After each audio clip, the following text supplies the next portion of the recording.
What's up, everyone? Welcome back to another review, and this time we're taking a look at The Amazing Spider-Man, directed by Marc Webb. Let's waste no time. Let's get right into it. Okay, so the road to get to The Amazing Spider-Man was one of a very rocky situation. So, more or less after Spider-Man 3, Sam Raimi began work on trying to put out a Spider-Man 4.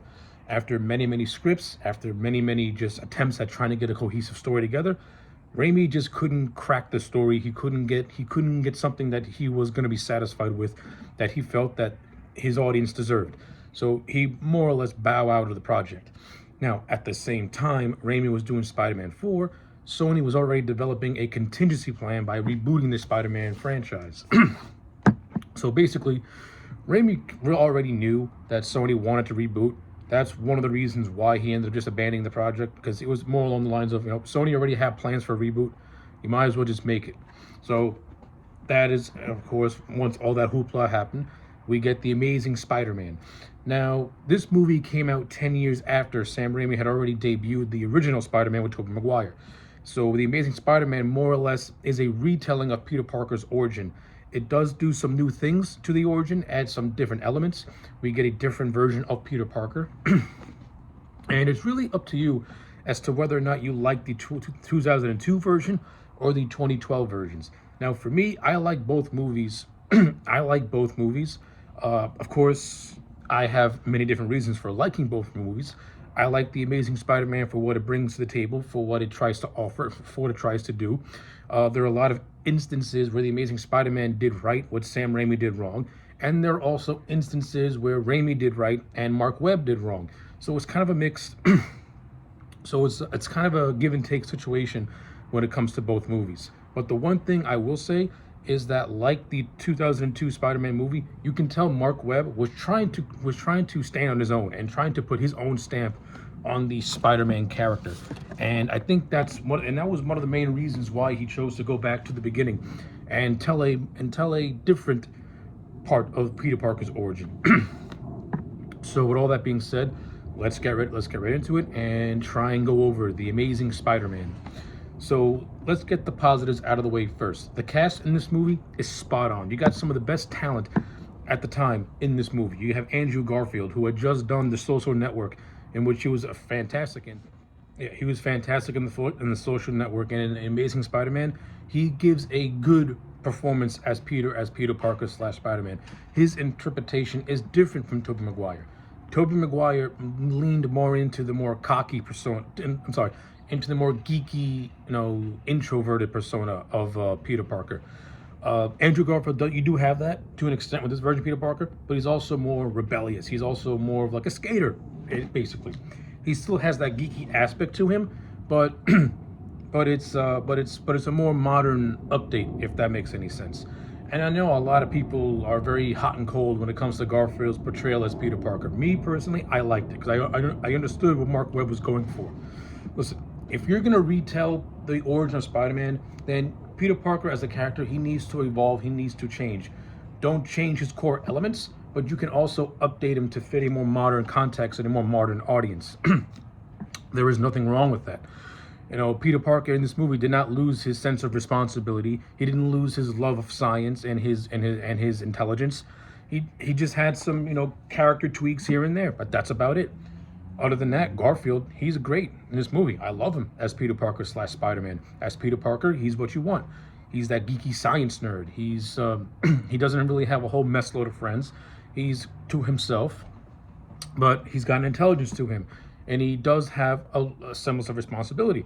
Like in the first, I think 5 minutes, this kid is being bullied by Flash, and Peter Parker stands up to Flash, knowing that he's going to get his ass kicked. But he does it anyway because it's the right thing. He still has that element that makes Peter Parker Peter Parker. So I don't get the complaints. I understand the complaints. I just don't care but for the complaints because it's a small little thing. The core elements are still here, and that's all that matters to me is that Peter Parker at his core is still Peter Parker. That's what matters the most. Not because he's not geeky enough or because he's too pretty. Let's be real, that's not that important. What's important is that Peter Parker maintains his level of responsibility and maintains his and maintains his good-natured being, because that's ultimately who Peter Parker is. In terms of the supporting cast, I mean, this movie's loaded. You got Emma Stone, who did a fantastic job as Gwen Stacy. Love the chemistry with her and Andrew Garfield. It's played like a high school romance, and they play it like a high school romance. And the fact that these two were dating in real life, you can see the on-screen chemistry with each other, and they're just so natural. You know, no disrespect to Bryce Dallas Howard, but let's be real. She had no business being in the character of Gwen Stacy had no business being in Spider-Man 3 because they did nothing with her. In Amazing Spider-Man, there's a reason for Gwen Stacy to be in here, and you can see why Peter Parker is in love with this girl. She is just as smart as him, and she is just as and she's just as proactive as him, especially in the third act when Peter and Gwen team up to take down the Lizard in the third in the climax of the movie. Good stuff. Gwen, very well handled, very well written, very, very likable. And Emma Stone is Emma Stone. She's just a great actress. And like I said, her and Garfield have amazing on-screen chemistry with one another. Every single scene that they're in, it's cute. Like it's cute. It's adorable seeing these two together.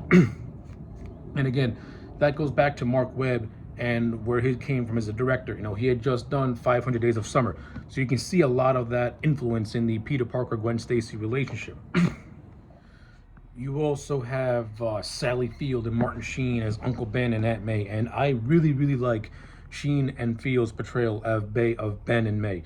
It's done very, very differently than Rosemary Harris and Cliff Robertson. Rosemary Harris and Robertson, their versions of May and Ben are more like grandparents, while Sheen and Fields, they act more like an aunt and uncle, but they have different personalities. Martin Sheen's portrayal as Ben is much more stern. He's not afraid to discipline Peter if he feels Peter steps out of line, and I like it. It adds a lot to the relationship. Like you can see where Peter gets his toughness from. He gets his toughness from Ben. You know, Ben may not be the smartest man in the room, but he's also somebody who did his very best to raise Peter with with moral values, and you can see that.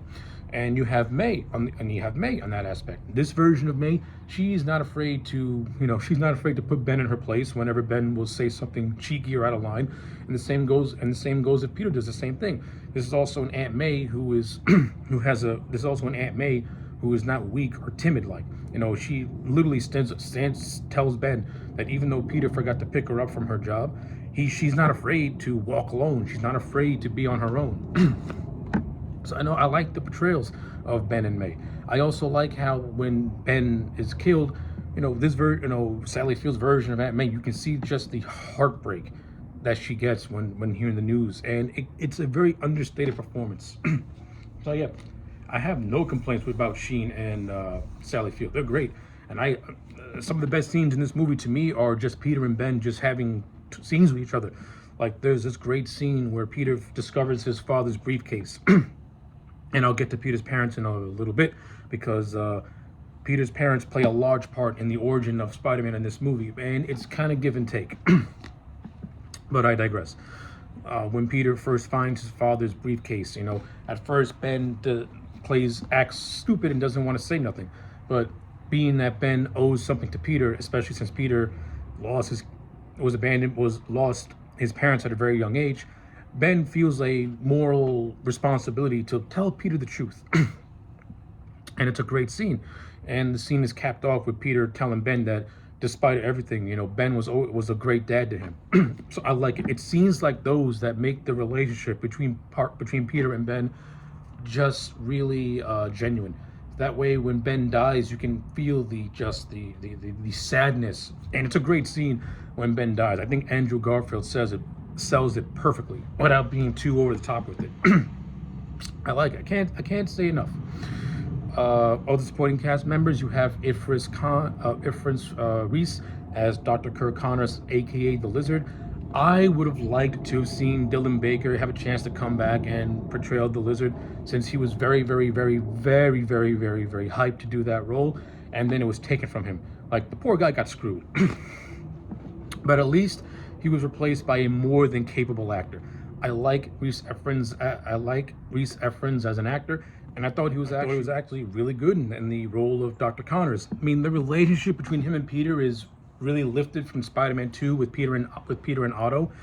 I mean, you can clearly see that if you watch these movies back to back, the relationships are really the same. There's only maybe just a little bit of a wrinkle, which is that Connors knew Peter's parents, and Peter, sets out to seek out Connors because of that connection, and that's where the relationship bonds. Of course, Connors has his own reasonings for pretty much not reaching out to Peter once Parker's parents left. So basically, Richard Parker and Dr. Connors were working on this thing of cross-species regeneration, meaning they were trying to combine animal DNA with human DNA, so that way humans can pretty much do what certain animals do, which is self-regenerate and cure themselves, basically. Connors saw this as a way to, have a chance to get his arm back that he had lost. But after Richard and his wife, vanished, Connors more or less chose to be in self-seclusion, more or less out of bitterness and out of angerness, because a chance for him to be whole again was taken away from him, and he chose to just, distance himself from the Parker family. And it's not until now that Peter discovers his father's, briefcase and what he was working on, that he goes to seek out Dr. Connors. And through Peter, this gives Connors a second chance to pretty much regenerate his missing arm, which he does to very horrific effects, because by mixing reptilian DNA with human DNA, Dr. Connors transforms into the Lizard, one of Spider-Man's most known foes. And I'm not going to lie, I like the Lizard in this movie. I would have changed certain aspects from an aesthetic look. Listen, I like my Lizard to have that long snout and wear that lab coat and just be all in his comic book glory. We do get a scene where the Lizard does wear his lab coat, but he has no long snout. His face feels too human to me, and I don't like it. I like the Lizard to have more of a bestial look that really separates him from the more human side that is Dr. Connors. And not only that, the way they portrayed Dr. Connors and the Lizard as separate entities, that's straight out of the Green Goblin and Willem Dafoe from the first Spider-Man movie. Yeah, a lot of Dr. Connors' character in this movie is a combination of the relationship with Otto and Willem Dafoe's portrayal as the Green Goblin. And while Reese Efron's trying to put his own little spin on it, but it's really overshadowed by being an amalgamation of Otto and Goblin. And it kind of makes the Lizard, it doesn't really make the Lizard stand out in his own personality, mainly because his goals and what he wants to do is just, he wants to turn all of New York into lizard people. It's a very just generic thing of crazy animal lizard guy wants to turn the world into lizard people so that way they can be like him in a way. His end game is very convoluted. I don't like it at all. I like the performance. I like a lot of the action sequences with the Lizard. To an extent, I like the look, minus my gripe of him not having that long lizard snout and looking more bestial looking. But the scenes we do get with the Lizard, I think Marc Webb did a great job. This is a great scene in the third act where you have Gwen hiding in a closet, and it's shot like a horror movie with the music and the way Webb directed it with suspense. Really well done, very beautifully. It's straight out. You almost get the feeling. It almost feels like you're watching Alien, in a sense, from the way it was directed. I like it. And of course, the Lizard's best fight scene is when he attacks Peter while Peter's in school, and they have a scene fighting all over the hallways. They go into a library where you get one of the best Stan Lee cameos, where he's listening to his headphones and the Lizard and Spider-Man are fighting in the background. Like, the high school fight scene with Spider-Man and Lizard is the best, absolute best fight scene in the whole movie. Even the first encounter in the sewer was pretty good, and Peter saving the little kid on the bridge was also pretty good. But yeah, nothing beats that high school, the school scene. That was a lot of fun. Other supporting characters include the character of Dr. Rotha, who is played by, I can't remember the actor's name. He was the Indian guy that was in Jurassic World. He basically... So, now this is what separates Dr. Connors a little bit, where the movie tries to give him his own story. So basically, Dr. Connors has been commissioned by Dr. Rotha to find a cure for Norman Osborn, since Norman Osborn in this universe is dying. Dr. Connors, of course, is working for Oscorp, and his superior is more or less commissioning him to try and save Norman, in which Dr. Connors doesn't feel confident enough in his findings to give whatever cure he has to Norman. This is what encourages Rotha. Now after Peter and Connors have a successful trial, Connors is still not 100% sure about it because they haven't done human testing yet. But since Rotha saw the results, he wants to use it to try and save Norman, much to the anger of Dr. Connors. And basically, Rotha shuts down Connors and takes the cure to want to give it to Norman. And then once the bridge scene happens, Dr. Rotha kind of disappears. So basically, the character of Rotha, his subplot with Dr. Connors feels very just incomplete because there's no payoff in the movie. Now, I don't care about deleted scenes. I know in a deleted scene, Rotha gets his comeuppance, or some project gets comeuppance, but here's the deal. A deleted scene is not canon to the finished product. In terms of the finished product, Dr. Rotha's subplot with Connors feels incomplete. It feels missing because the last time we see him is on the bridge when the lizard's attacking the bridge. I don't feel Connors got the satisfaction of killing Dr. Rotha after Rotha more or less tried to discredit him and tried to blackmail him. Yeah, like performance-wise, it's fine when it comes to Dr. Rotha, but just payoff, unsatisfying. Moving on, we also have the inclusion of Dennis Leary as Captain Stacy, and I like Dennis Leary in the role of Captain Stacy. I like how Captain Stacy is very proactive in this movie. He's basically the police force hunting down Spider-Man, who has become a vigilante, taking law into his own hands, especially once Peter Parker develops the outfit and the costume. So Stacy's whole MO is more or less trying to apprehend Spider-Man because he sees him as a menace.